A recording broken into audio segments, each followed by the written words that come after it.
바스콘 동지를 문화 인사드립니다. 영어정의 시간 현월TV 윤목사입니다. 예, 25번째 영어정의 시간입니다. 25번째 영어정의는 1, 2부로 나누어서 하루에 오전, 오후에 걸쳐서 다 올리도록 그렇게 하겠습니다. 이 부분은 제가 처음 영어정의를 올렸을 때 첫 번째 강의에서 대략적으로 영어에 대해서 다루었던 적이 있었고, 또 그때에 더불어서 이제 또 제가 드리고 싶은 말씀들을 좀 첨가해서 이 부분을 또한 정리하고자 영어정의 25번째 시간을 칼빈주의라고 하는 이 핵심적인 용어를 가지고 또한 1, 2부로 나누어서 한번 전달해 보도록 하겠습니다. 여러분들에게 아주 소소하게나마 유익이 되는 시간이 되길 바라면서요. 자, 우리가 한 하나님을 섬기고 있습니다. 그리고 예수 그리스도를 구주로 믿고 또 한 성령 안에 있다라고 말은 합니다. 그런데 여러분 생각해 보십시오. 현대교회 신자들의 믿음이 동일하지가 않습니다. 아울러 제각각 다른 믿음을 소유한 자들이 저마다 더 특징적인 거 자기가 다 옳다 그럽니다. 그러면 기독교는 결국 상대주의적 종교가 되지 않겠습니까? 그런데 기독교가 그런 종교입니까, 여러분? 그것이 아니라 분명히 우리는 그와 같은 생각들이 그릇되다라고 하는 것을 영어정의 첫 번째 강의부터 이후에 이르기까지 계속해서 쉴 새 없이 이야기를 했던 것 같습니다. 여러 복잡한 생각을 할 필요가 없이 일단 성경 인물들을 한번 보십시다. 성경 인물들을 저는 신앙의 선배들이라고 부르는 것을 즐겨합니다. 물론 기독교 역사상의 인물들도 마찬가지입니다. 그러나 그보다 더 근원적으로 성경 인물들의 신앙을 제대로 파악하는 것이 더 중요합니다. 창세기부터 요한계시록까지 성경 인물들의 시대 그리고 배경은 그야말로 수천 년의 시간이었고 각자가 살아가던 환경이 다 다릅니다. 엄청난 시간적 간극과 환경이 있음에도 놀랍게도 구약 창세기에 나오는 아브라함과 이삭과 야곱과 요셉의 신앙, 신약 성경에 나오는 바울과 베드로와 요한 사도의 신앙이 다르지 않다는 것. 같은 신앙을 가졌기 때문에 이를 우리는 보편적이라고 부릅니다. 그래서 보편교회라고 하는 거죠. 당연히 우리의 신앙도 신구약 성경에 등장하는 신앙 선배들과 동일해야만 하는 겁니다. 우리는 소위 말세지마를 살아가고 있습니다. 역사의 끝자락이라고 불리는 때 우리 믿음은 어떠해야 할까요? 당연히 신구약 성경에 나오는 신앙 선배들과 일치해야 됩니다. 한 성령 안에서 성경에 대한 동일한 신앙 고백은 그야말로 필수적입니다. 인간들이 어떤 정말로 신앙적으로 합의했던 것을 가지고 그걸 가지고 따르는 것에서 나오는 게 아닙니다. 한 성령, 한 세례, 한 그리스도, 한 성경에 의하여 그것이 가능합니다. 저마다 자기 믿음이 옳다라고 주장하는 시대, 당연히 우리 신앙은 역사적 정통 기독교의 신앙임을 드러내고 그것이 단절되어 온 것이 아니라 갑자기 하늘에서 뚝 떨어진 것이 아니라 유일무이한 신앙으로서 우리 주 예수 그리스도와 그분의 제자들과 초대교회로부터 이어져 온 신앙임을 잊지 말아야 됩니다. 그런 측면에서 우리는 한 사람을 떠올려 봅시다. 바로 그는 존 칼빈입니다. 존 칼빈은 16세기를 살아갔던 사람으로 종교개혁의 중심적인 인물이었습니다. 우리와 시간의 간극은 500년, 적어도 본 채널을 시청하시는 또 사랑하시는 시청자 중에 칼빈을 모르는 사람은 없을 것입니다. 비교적 잘 아시는 분도 있을 것이고 또 잘 알지 못하는 분들도 있겠지만 적어도 존 칼빈이라는 사람을 모르지는 않을 것입니다. 칼빈에 대한 현 시대의 평가는 극과 극입니다. 로마교와 개혁교회는 철저하게 다른 길을 간다고 해도 소위 개신교라고 불리는 교파들 안에서도 칼빈에 대한 입장은 갈립니다. 어떤 사람들은 매우 훌륭한 성령의 신학자라고 부르는 것을 주저하지 않습니다. 어떤 사람들은 그를 아주 편협한 자요, 살인자요, 이단자라고 부르는 것을 주저하지 않습니다. 이처럼 한 인물에 대한 평가가 이렇게 극과 극으로 갈리는 것도 흔한 일은 아닙니다. 그것도 종교개혁기에 칼빈이라는 인물이 가지고 있는 위치를 생각했을 때 더욱더 그러하죠. 그리고 그를 둘러싼 몇 가지 의혹도 분명히 명확히 해소되어야 할 필요성도 제기되는 현실을 우리가 살고 있습니다. 중요한 건 그도 우리와 전혀 다르지 않은 성정을 가진 인간이요 또한 부족한 점이 많았을 것이라는 점입니다. 따라서 정상적인 신자라면 존 칼빈이라는 사람의 신학 사상을 완벽 무결하다라고 보진 않습니다. 그럼에도 불구하고 오늘날 우리는 칼빈주의라는 용어를 매우 일반적이고 보편적으로 사용하고 있고 자기 자신이 칼빈주의자임을 스스럼없이 밝히는 일에 어려움이 없습니다. 그의 이름을 딴 이 칼빈주의 신학이라고 하는 것이 과연 어떠한 것인지, 그리고 이 용어가 가진 한계성을 깊이 있게 생각해보는 그런 계기로서의 이번 25번째 영어 정의 시간이 되었으면 합니다. 자, 그럼 먼저 칼빈주의란 말에 대해서 또 이야기를 좀 하죠. 일단 용어 정의 첫 번째 강의에서 제가 정의한 대로 개혁파는 우리 광주 신실한 교회가 따르는 신앙관입니다. 개혁파는 초대교회 그리고 사도들의 신앙과 전통을 계승한 역사적 정통교회, 고대 시대에는 아타나시우스파로 불린 신앙 노선을 계승하고 고대 바벨론 종교의 바탕을 둔 혼합주의 종교이자 이교 집단 로마교를 철저하게 배격하고 성경 신앙이 가장 순수하게 이루어진 초대교회로 돌아가자는 신앙운동에서 출발합니다. 이 신앙운동이 중세기로 들어서면서 스위스 제네바 그리고 네덜란드를 중심으로 시작되는데 개혁파를 곧 칼빈파라 불렀죠. 그러면서 칼빈주의와 개혁파가 다른 것인가 같은 것인가 생각할 수 있는데 분명히 말씀을 드릴 수 있지만 같은 원류를 따릅니다. 대신 개혁교회라 했을 때는 더 광범위해지고 또 칼빈주의라는 말이 생기기 전부터 개혁파 신앙을 따르는 개혁파 신자들에 의한 교회가 존재했다라고 하는 겁니다.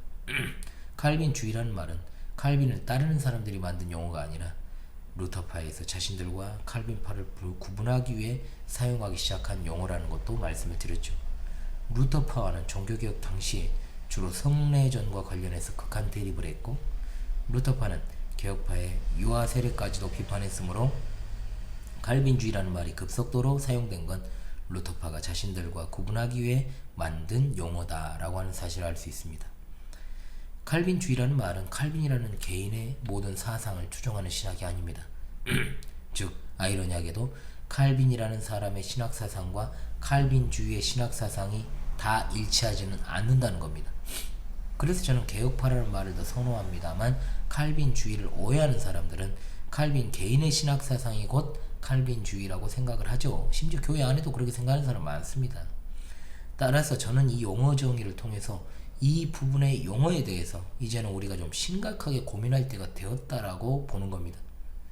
어찌되었든 칼빈주의 또는 칼빈주의자라는 오늘날 개혁교회 혹은 장로교회 전통에 속한 자들을 가리키는 말로 굳어진 것은 분명하죠.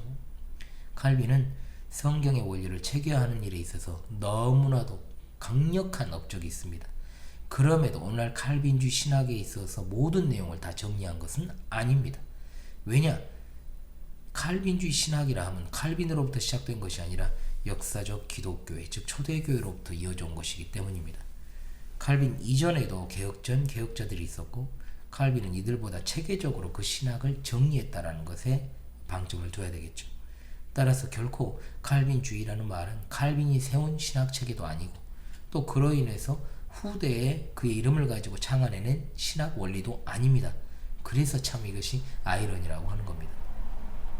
진정한 칼빈주의 신학 사상을 따르는 교회는 성경의 직접적 교훈을 배경으로 삼고 또한 역사적 정통교회가 고백해온 신경과 신앙 고백의 원리들을 바탕으로 하나님 말씀에 순종합니다. 따라서 칼빈이라는 사람의 신학을 맹종하는 것이 아니라 기록된 하나님의 말씀을 그대로 받아들이고 순종하는 사람들을 우리가 칼빈주의자라고 부를 수 있게 되는 겁니다. 당연히 성경 중심의 신앙 원리를 가진 칼빈주의는 칼빈이라는 사람의 신학 사상과의 충돌을 일으킬 수밖에 없습니다. 당연합니다. 특히 우리가 장로교 신앙 고백의 결정체이자 성경 다음의 제2규준이라고 부르는 웨스트민스터 신앙 고백서 역시 칼빈의 사상을 그대로 전체를 다 따르는 것이 아니라 그와 일치하지 않는 내용들이 포함되어 있는 것을 우리가 보게 됩니다. 그 중에서도 특히 주일과 관련한 신학은 칼빈과 웨스트민스터 신앙 고백을 작성한 선배들이 갈립니다. 그럼에도 그들은 칼빈주의자였습니다. 자, 칼빈주의는 교회를 위한 신학이다. 교회를 위해 신학하지 않으면 그 존재는 의미가 없습니다. 그러므로 우리는 칼빈주의 신학이 교회를 위해 추구하는 그 신앙의 원리를 살펴볼 필요가 있습니다. 첫 번째, 우리가 너무나도 잘 알고 있는 종교개혁의 5가지 슬로건입니다. 그것은 이른바 오직으로 시작하는 5가지: 오직 성경, 오직 그리스도, 오직 은혜, 오직 믿음, 오직 하나님께 영광. 오늘날 역사적 기독교회는 반드시 오직으로 시작하는 이 5가지 뿌리가 된다라고 해도 과언이 아닙니다. 죄송해요. 목이 그냥. 성경만 하나님의 계시 진리요, 또한 성경을 통해서 모든 것을 해석하고 이해하는 겁니다.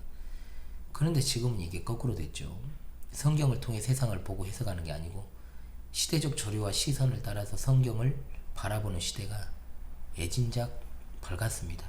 꽤 되었죠. 그렇게 된지도. 당연히 세상은 세상의 주체가 아닌 보조적 수단으로 성경이 전락해버리고 만다. 그러나 종교개혁자들은 오직 성경, 즉 하나님의 계시 진리가 절대적이라는 확고한 성경관을 가지고 있었습니다. 오직 은혜, 오직 믿음 역시 오로지 하나님의 절대적인 주권에 바탕을 둔 겁니다.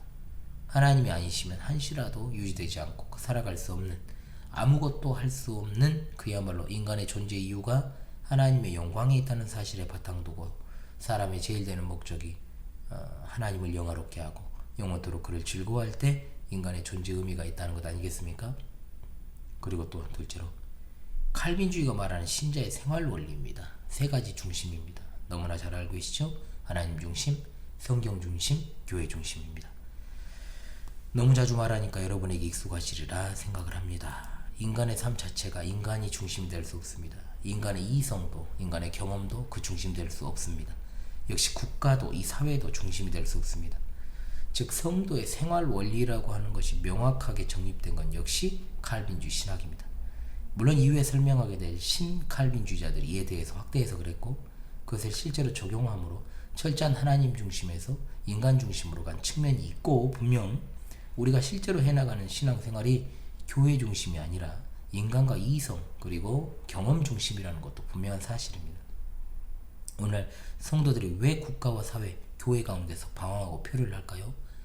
탄핵 정국 앞에서 진짜 미쳐버리려고 하잖아요. 진짜 다들 힘들다고 난리예요.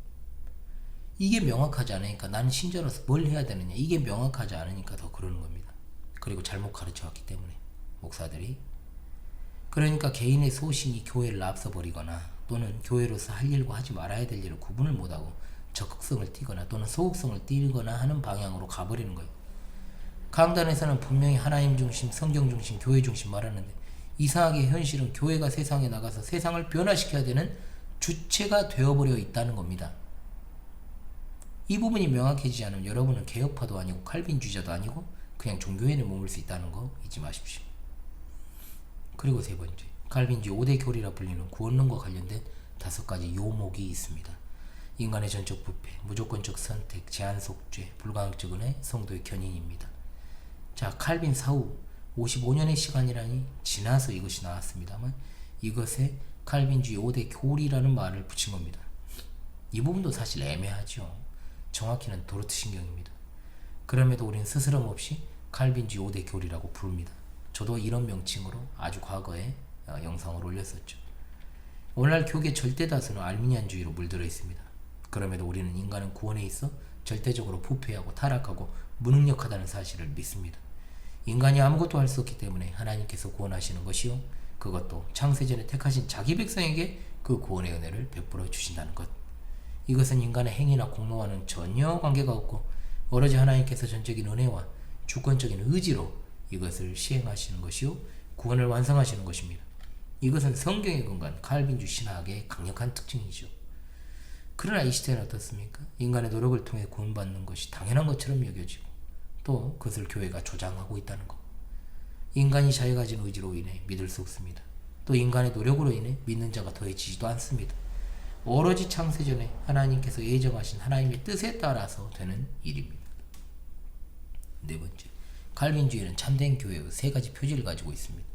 참된 말씀의 전파, 참된 성례의 시행, 권징의 신실한 이행 등이죠.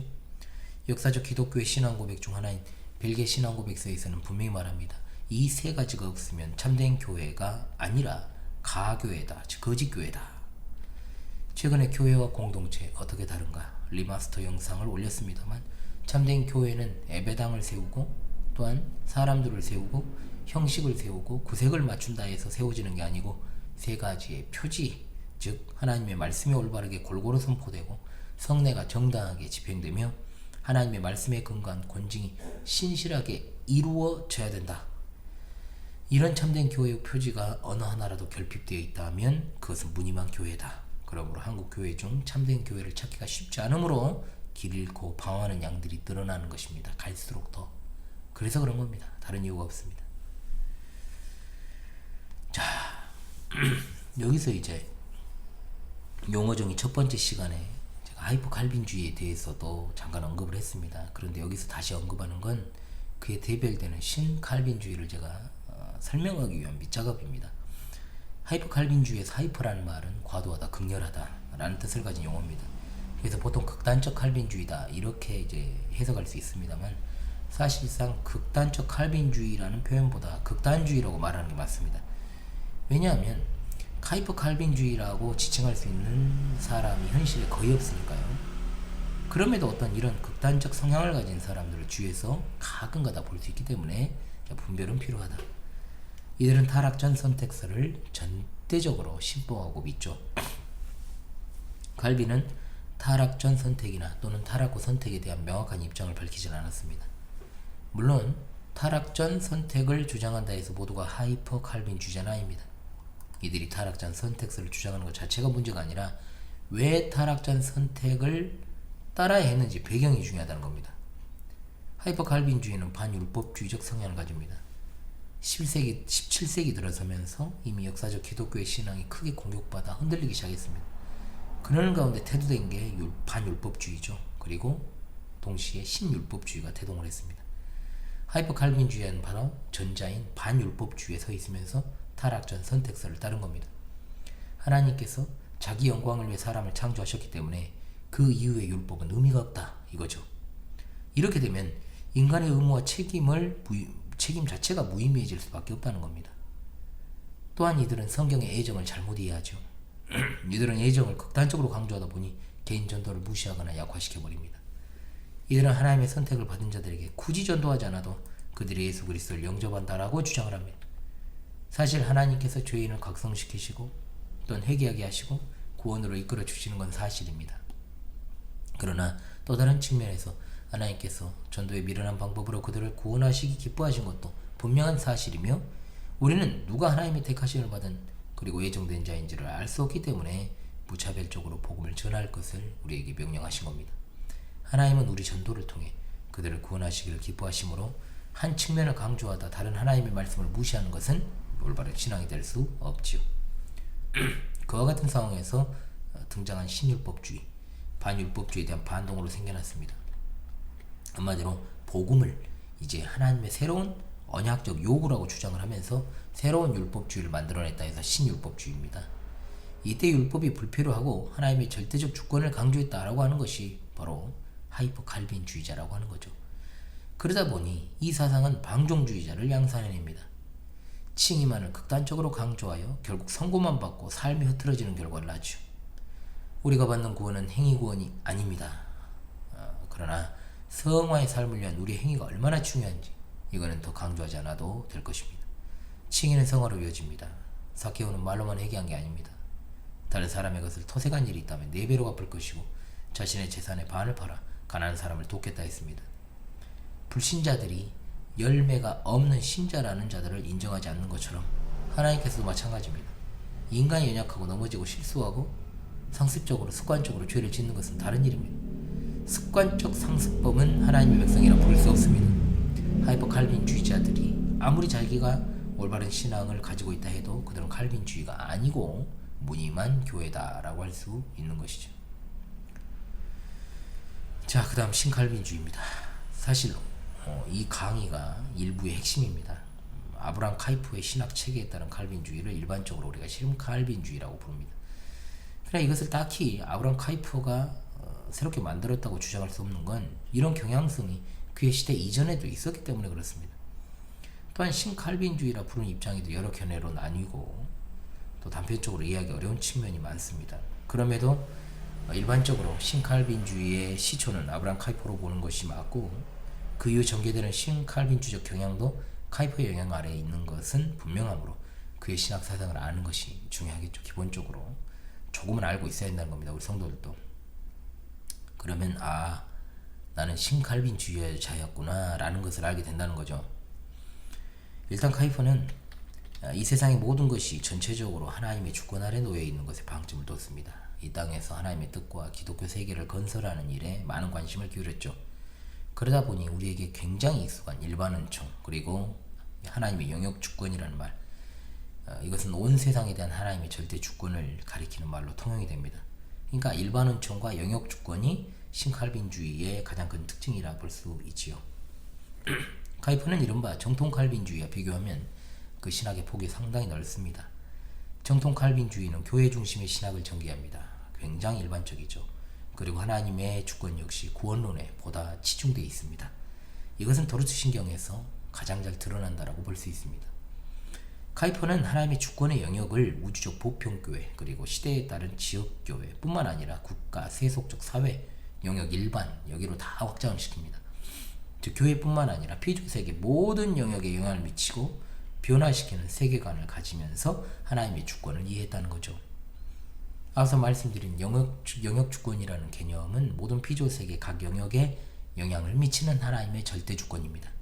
즉 이와 같은 영역주권에 따라서 국가로부터 자유로운 독립적 주권을 가진 대학을 세우고자 하는 것이 그의 의지였고, 그러기 위해서 세워진 것이 자유대학이죠.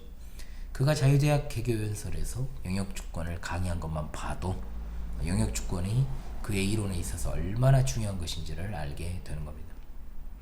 그러다 보니 정통 칼빈주의가 가진 전인격적 구원을 받은 신자로서 모든 영역에서 살아가야 하는 그리스도인 어떤 삶이라는 측면과 카이퍼가 가지고 있는 세상에 대한 관점은 좀 차이가 날 수밖에 없다는 거죠. 물론 우리는 염두에 둬야 될 것이 있습니다. 뭐냐면 카이퍼 당시의 네덜란드라는 국가적 상황과 배경을 배제하면 안 된다는 겁니다. 네덜란드는 세속 국가인 지금의 대한민국과는 전혀 그 성격이 다릅니다. 비교 불가입니다. 비교가 안 됩니다. 네덜란드는 기독교 신앙이 중심인 나라, 종교는 곧 기독교, 유럽 전체가 그랬잖아요. 그런 어떤 모든 국민이 거의 기독교인 나라였다는 겁니다. 그런 국가적이고도 사회적인 분위기 가운데서 카이퍼가 하나님의 주권에 대한 논의를 했다는 사실을 우리는 반드시 생각을 해야 됩니다. 한마디로 그와 같은 상황에 등장한 신칼빈주의를 우리나라와 같은 전형적인 세속국가에 그대로 도입하는 것 자체가 문제가 발생할 소지가 많다는 거죠. 아무리 대한민국에 기독교가 많다고 해도 여전히 이 나라는 불교와 무속이 중심인 이교 국가입니다. 분명하죠. 그에 못지않게 로마 가톨릭의 교세도 상당한 나라죠. 그런데 카이퍼가 네덜란드의 정치, 사회 각 분야에 적용하려고 했던 것을 우리나라에 적용한다? 오류가 발생할 수밖에 없다는 겁니다. 당연히. 아브라함 카이퍼는 분명 위대한 칼빈주의 신학자인 것이 사실이지만 그가 네덜란드에서 적용을 했던 것들은 이 나라 대한민국에서 그대로 시행할 수도 없고 또 해서도 안 됩니다. 어설픈 적용은 안 하느니만 못한데 이미 상당한 영향력 아래에 있는 것이 사실이죠. 문제는 이와 같은 신칼빈주의 사상이 무엇에 영향을 끼쳤는가? 20세기 들어오면서 이와 같은 경향성이 미국 플로신학교를 중심으로 한 신복음주의 운동, 그리고 우리가 너무나도 최근에 많이 고심했던 로잔 언약, 이것에 그대로 살아남아서 득세하고 결국은 지금 2024년이잖아요. 합동교단이 백척간두의 위기 상황에 놓여 있으니 이 문제로 인해서 참 기가 막힌 노릇이 아닌가 싶습니다. 사실 우리나라의 칼빈주의 또는 보수주의 신학자들 중에 신칼빈주의 영향을 받지 않은 이들 찾기가 어렵습니다. 전통적인 칼빈주의는 간헐적으로 발견할 수가 있고 거의가 신칼빈주의자들인데 오늘날에는 신칼빈주의가 곧 칼빈주의란 도식이 성립이 되어 있다라고 하는 겁니다. 사실 일반 은총이라는 개념은 카이퍼가 새롭게 창안해낸 개념도 용어도 아닙니다. 이미 있었어요. 다만 카이퍼를 중심으로 기준으로 봤을 때 카이퍼 이전의 일반 은총은 소극적 개념이 강하고 카이퍼 이후의 일반 은총은 적극적입니다. 소극적일 수밖에 없는 건 어디까지나 교회 중심의 사회 참여다. 성도 개인이 자연에 대해서, 삶에 대해서 갖는 일반적인 적용이 바로 일반 은총의 주된 개념이었다고 하는 겁니다. 그러나 카이퍼는 이것을 세상을 향한 적극적 개념으로 이해를 합니다. 정통 칼빈주의에서 말하는 일반 은총, 저는 사실 일반 은혜라고 부르지 일반 은총이라는 말 거의 안 쓰는 걸 여러분들이 아실 거예요. 어찌되었든 은총이라는 말에 대해서 제가 또 용어 정의를 한번 하도록 하겠습니다. 어찌되었든 하나님께서 불신자들에게도 성경에 나오는 대로 나병 환자들을 고쳐주시는 것과 같은 큰 은혜를 베풀어 주십니다. 특별 은혜, 즉 애정은 일반 은혜를 입은 모든 사람들 중에 덤으로 구원을 베푸시는 것입니다. 마치 나병 환자 10명이 찾아와서 고침을 받았지만 그 중에 오직 사마리아인만 구원받은 것이 가장 큰 신뢰라고 할 수 있죠. 특별 은혜를 받은 자들은 감사할 줄은 알지만 일반 은혜 받고 살아가는 불신자들은 자기 입장만 생각합니다. 하나님 입장 생각 전혀 안 하죠. 카이퍼의 일반 은총은 그 개념을 넘어서, 즉 교회를 넘어서 모든 영역에서 요구되는 일반 은총의 개념을 주장했던 겁니다. 신칼빈주의적 입장에서는 교회가 불신자와 함께 사회정의를 위해 활동할 수 있고 인간적인 삶을 위한 공동의 노력을 기울일 수 있다라고 생각을 합니다. 물론 여기까지는 상관이 없습니다. 이것은 당연히 우리가 지상에서 살아가는 한 땅에 속한 이들과 연대하지 않을 수 없는 측면들이 있기 때문에 그렇습니다.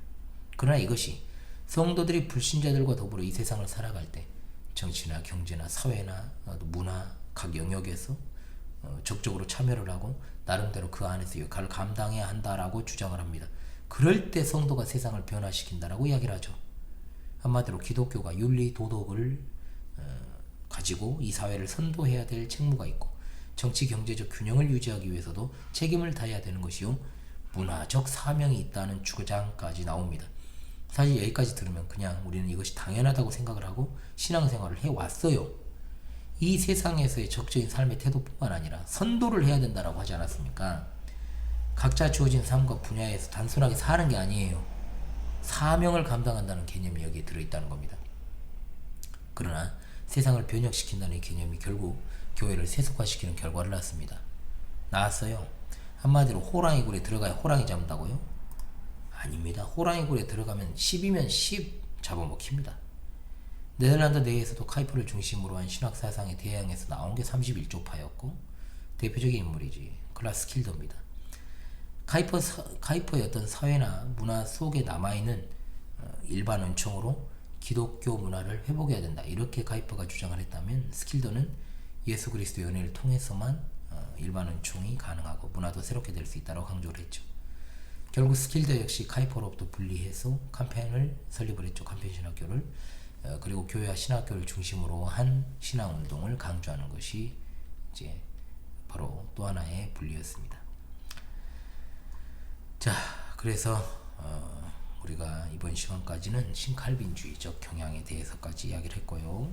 또 이제 2부에서는 이제 나머지 정통 칼빈주의, 신칼빈주의, 하우식 칼빈주의 어떻게 나눠지고 어떻게 또 결론을 용어 정의를 해야 될까를 고민하면서 2부 시간에 이 부분을 마무리하도록 하겠습니다. 2부로 다시 찾아오겠습니다. 감사합니다.